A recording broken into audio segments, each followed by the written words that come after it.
Salut chers tous. Voilà, j'aimerais partager cette formation ensemble avec vous. En fait, c'est un projet que j'ai eu à dimensionner. Je viens de calculer ce projet pas si longtemps. Alors, j'aimerais vous montrer quand même les éléments nécessaires, la procédure qu'il fallait faire afin de modéliser correctement, charger ces projets et jusqu'à dimensionner les éléments de la structure de ces projets.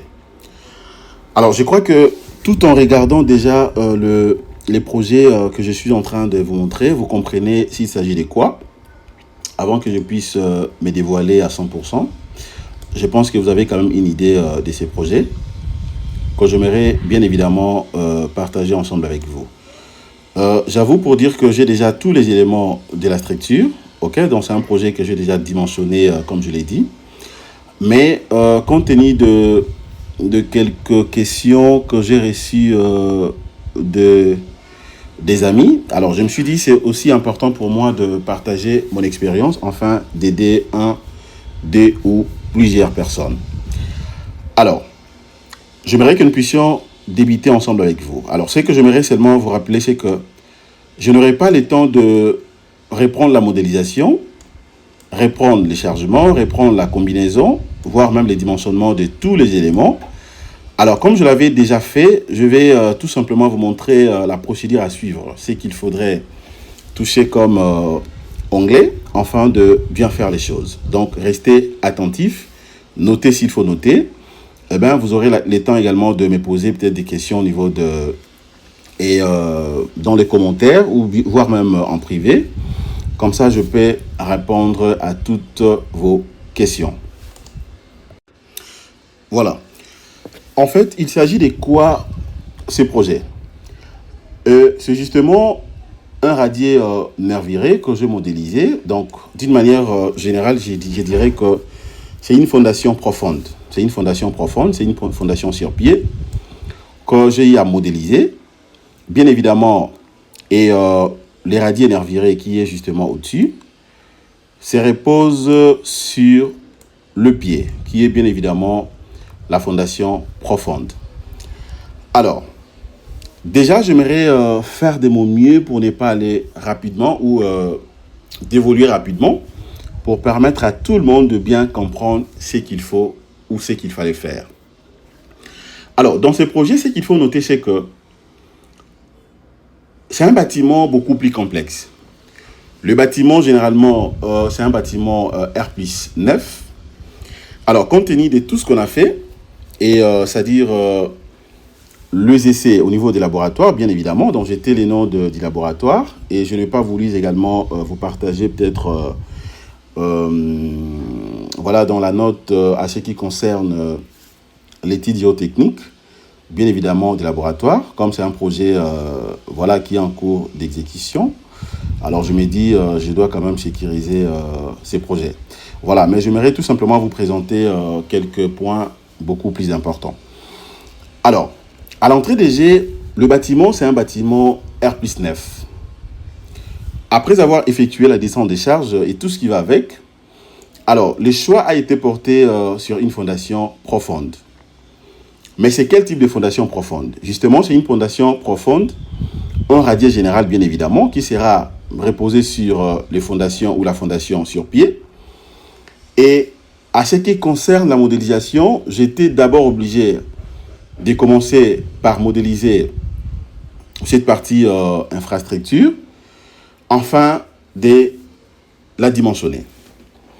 Comment j'ai commencé la modélisation? Premièrement, tout commence par les prédimensionnements. J'ai eu bien évidemment à prédimensionner d'abord, comme vous voyez, les radiers générales. Je prédimensionnais aussi la nervure. Et ensuite, j'ai prédimensionné aussi le pied. Alors, une fois que le pied, les radiers générales et la nervure sont prédimensionnés, directement, ça m'a permis maintenant de commencer la modélisation. La modélisation, c'est comme je l'ai dit à chaque fois. Donc, sur Robot Structural Analysis Professionnel, nous avons plusieurs onglets. Alors, je pouvais voir même utiliser cet onglet, donc étude d'INCOC, afin de modéliser cette fondation profonde. Je peux également utiliser cet onglet conception d'un bâtiment, afin de modéliser cette fondation profonde. Alors, ce que moi je fais entre les deux, j'ai utilisé cet onglet. Pourquoi? C'est la meilleure à ce qui concerne ce que moi je voulais faire. Vous voyez, parce que je voulais quand même bien voir, ok, dans les éléments de maillage, que les éléments soient vraiment un peu fins, pour que ça paraisse correctement au niveau, bien évidemment, du projet, et ensuite avoir une bonne précision. Raison pour laquelle j'avais opté donc cet onglet, module conception d'un bâtiment. Alors, dès que j'ai choisi cet onglet, premièrement, j'ai commencé par, comme vous le savez, par des lignes de construction.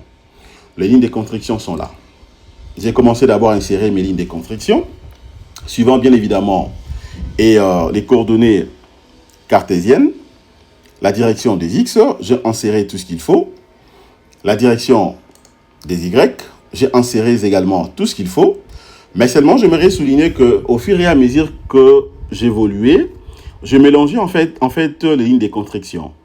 Il y avait des lignes de construction que j'avais insérées comme étant des lignes en gras. C'est-à-dire que vous prenez par exemple ça et ça. Vous cochez tout simplement sur gras. OK? Et après, vous allez donc appliquer. Voilà.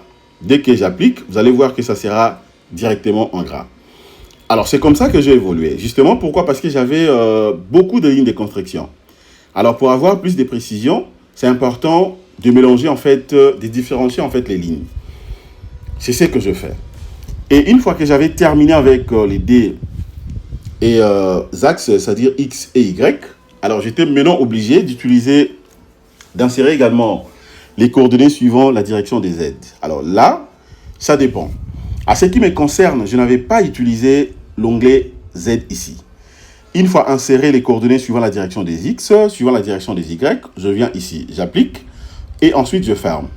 Et après, maintenant, je viens de l'autre côté ici. Je viens là, je prends, OK, étage de la structure. Attention, il y a une différence entre étage de la structure et filtrer les étages de la structure.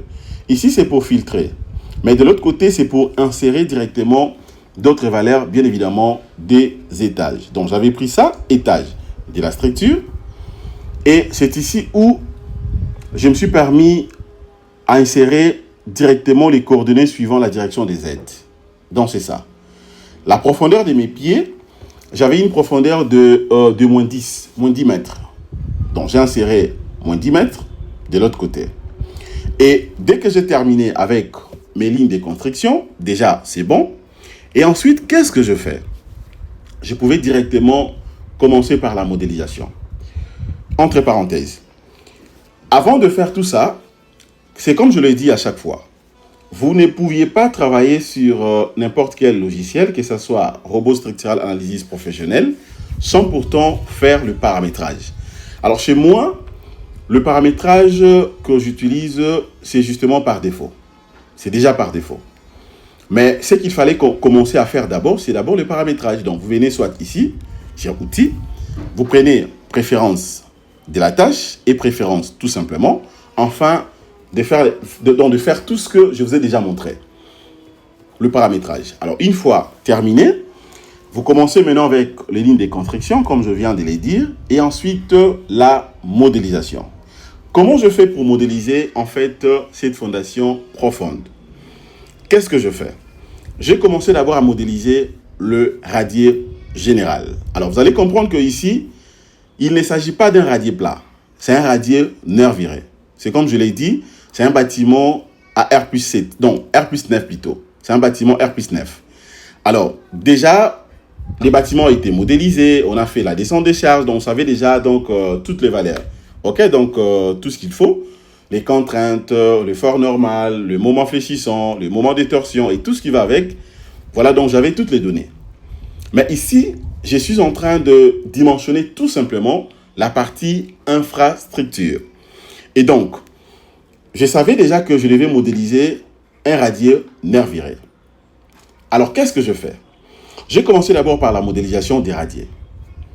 Je viens ici. J'ai pris d'abord la dalle.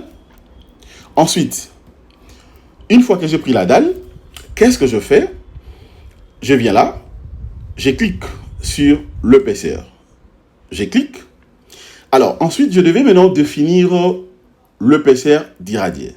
Je mets déjà, ok, de l'autre côté, je mets les noms d'irradié. Je peux même vous le montrer à partir d'ici. Je prends donc, voilà, EPCR et F. Je clique à côté. Voilà, donc je mets le PCR d'irradié. Ok. Je peux fermer ça. J'ai cliqué de l'autre côté. J'ai mis le PCR d'irradié. Et ensuite, j'ai nommé également l'irradié. Mais la modélisation que je fais ici, je n'avais pas directement modélisé un radier nerviré. J'ai commencé d'abord à modéliser un radier comme un radier plat, tout simplement. Et ensuite, j'ai rajouté le nervire bien après. Alors, à part ça, vous devez venir cocher ici. J'ai coché en fait le paramètre de l'élasticité du sol. J'ai coché là-dessus le paramètre de l'élasticité du sol. Et ensuite, j'ai défini en fait les coefficients Kz. Et puis les coefficients Kx, ainsi que les coefficients KY. Ça dépend bien évidemment du projet. C'est comme je l'ai dit, ça c'est un projet qui sera donc, voilà, donc c'est un projet qu'on réalise, qui sera exécuté ici, donc dans la commune de la Gombe, donc bien évidemment. Il y a déjà donc, la contrainte sur le terrain est beaucoup plus faible, donc compte tenu de tout ce qu'on a eu à faire, au niveau bien évidemment du laboratoire, donc j'avais tous les éléments nécessaires. Mais qu'à cela détienne, de moi-même également, je fais de mon mieux pour vérifier en fait le coefficient d'élasticité du sol, afin de faire quelques comparaisons. C'est comme je vous avais dit, à chaque fois quand vous recevez donc les études du sol, bien évidemment l'étude géotechnique qui vient du laboratoire, l'ingénieur doit être à mesure de challenger ça. Ce n'est pas important d'accepter ça directement. Donc, si vous maîtrisez bien les calculs des structures et que vous maîtrisez également, et par exemple, le logiciel comme Robot Structural Analysis Professionnel, vous pouvez également challenger ça. Ok, donc moi, j'avais pris d'abord les coefficients Kz, trouvés au niveau du laboratoire, mais au niveau du logiciel ici, ce que je fais, c'est quoi? J'ai calculé ça moi-même. J'ai calculé ça moi-même. Donc, j'ai calculé les Kz en fonction, bien évidemment, d'irradié. Donc, je définis la stratification du sol, telle que donnée par les laboratoires. Et ensuite, j'ai estimé en fait la charge de la fondation. La charge de la fondation, c'était également donné. C'était donné. Mais si par contre que je ne l'ai pas, je peux également les calculer. Je peux les calculer. Et ensuite, j'ai inséré maintenant les dimensions, bien évidemment, d'irradié à ce niveau. OK? Les A, j'ai inséré, ainsi que le B, j'ai inséré. J'ai introduit la charge estimée de la fondation. Bien évidemment, ici, c'est en kilopascal. Donc, je fais la conversion. Je fais la conversion de ce que j'avais obtenu au niveau du laboratoire. Je l'ai converti en kilopascal et j'ai inséré ici avec la stratification du sol. Et ensuite, j'ai cliqué sur OK. J'ai fini. Et après ça, maintenant, qu'est-ce que je fais? Ça m'a permis directement de trouver les coefficients Kz que j'ai comparés avec les coefficients des laboratoires. Ça arrive des fois, les laboratoires paient ou à ne pas vous donner également les coefficients Kz. Même si vous n'avez pas ça, d'autant plus que le laboratoire vous a fourni tout ce qu'il faut en termes de la stratification du sol, eh bien c'est à vous de les calculer. C'est très simple. C'est à vous de les calculer. Et donc, ça m'a permis d'avoir les Kz et en même temps les Kx et Ky. OK? J'ai introduit aussi les Kx et Ky. Les 10% des Kx, 10% des Ky. Et après, j'ai ajouté. Une fois ajouté, ça m'a permis maintenant de venir modéliser en fait les radiers. Mais j'aimerais également souligner une chose. À comprendre qu'à ce qui concerne le matériau ici, il faudrait les modifier. OK? Pour moi, en fait, je suis en train de travailler. Je travaille avec le béton 30. OK? Béton 30. Et dès que je termine, je ferme. Je ferme. J'espère que jusque-là, c'est clair. Et maintenant, comment je fais maintenant la modélisation? Alors, pour éviter à ce que la vidéo soit très très longue, je préfère beaucoup plus m'arrêter ici, mais on évolue. Merci.